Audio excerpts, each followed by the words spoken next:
was following the resurrections, and the disciples were still somewhat scattered about Jerusalem and the surrounding village. John finds Peter and runs up to him. Excitedly, he says, "Peter, Peter, I've got some good news and some bad news." And Peter asks.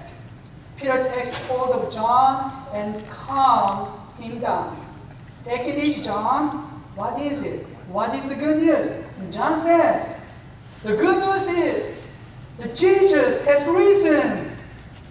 Well, Peter was so excited. "That's great. But what's the bad news then?" And John, looking around, and says, "Peter is really steamed about last Friday." I haven't used this same joke for 5 years. Give me another joke, please. Something not funny is not talking about, something not about the money, but about Jesus. Like this. Have you ever known a person or yourself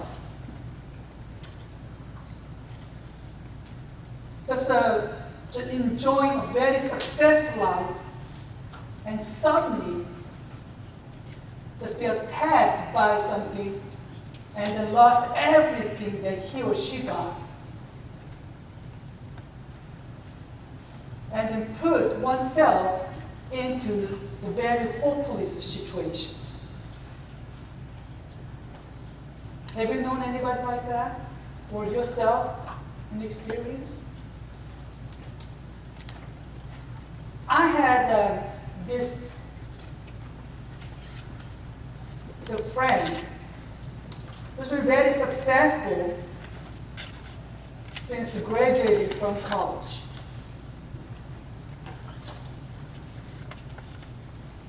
Looks like everything he tried to do was just successful. I thought God was so unfair, but he got everything. Whatever he tried to do, it just made it work. Just he made it work. He's tall. He's handsome. Of course, the handsome part I can deal with it, but tall part, that's something that I cannot. About making money, or having beautiful girlfriend, and then just keep building up his reputation, is so wonderful, so wonderful. And then one day, there was a great financial attack in Korea. The whole nation just was in the very difficult, fall into the very financially difficult conditions. The companies filed for bankruptcy. Young people and old people, they lost their positions. Especially those people who ranked the high positions with the high salary, they were the first ones who lost their jobs because companies were not able to pay. He was one of them. Lost his job. Once he lost his job, soon he just fell into the great financial difficulties soon. Problem is, his mentality is never experienced the failure. He's never thought about being himself a loser. But when the whole thing just changes, and he sees himself as a loser,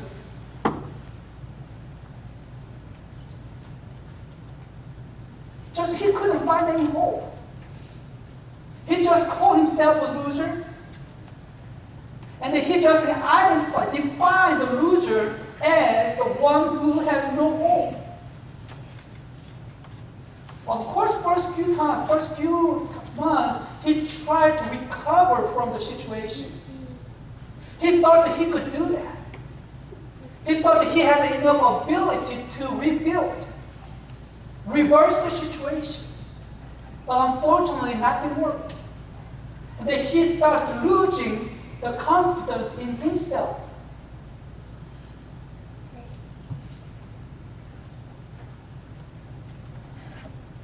He was in great depression.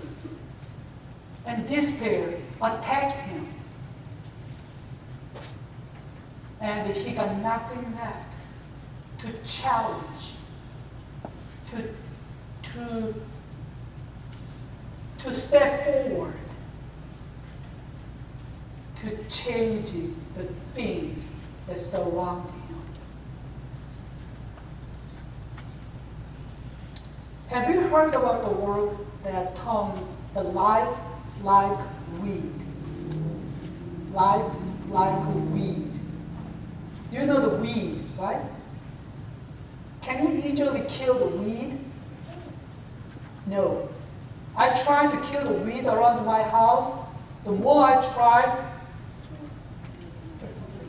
yeah, right, stronger they become. So when we talk that, hey, you are just like a weed. You just live a life like a weed, and that means they're strong.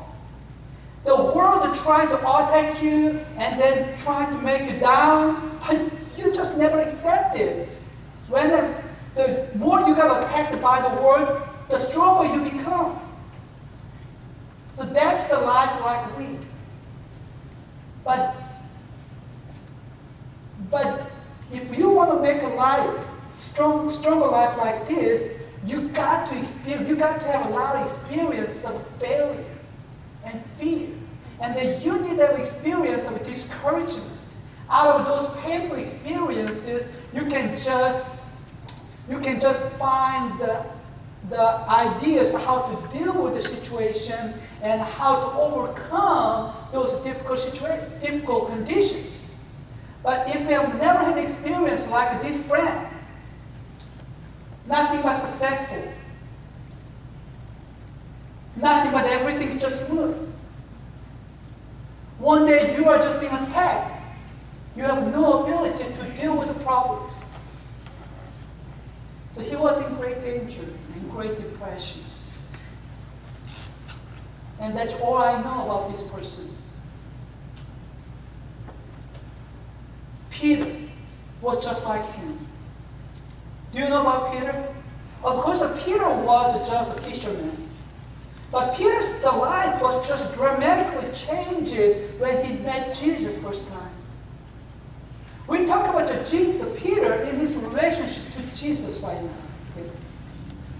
Once Jesus called Peter, Peter became Jesus' first disciple. He was everywhere. He was there everywhere that Jesus went. And Peter was there with Jesus when he was performing the wonderful miracles for the people. Peter just felt like he is now powerful like Jesus. He feels like he's now a well-respected teacher like Jesus. When Jesus was walking on the water, Peter was the first one, only one, who asked Jesus to let him walk on the cross, let him walk on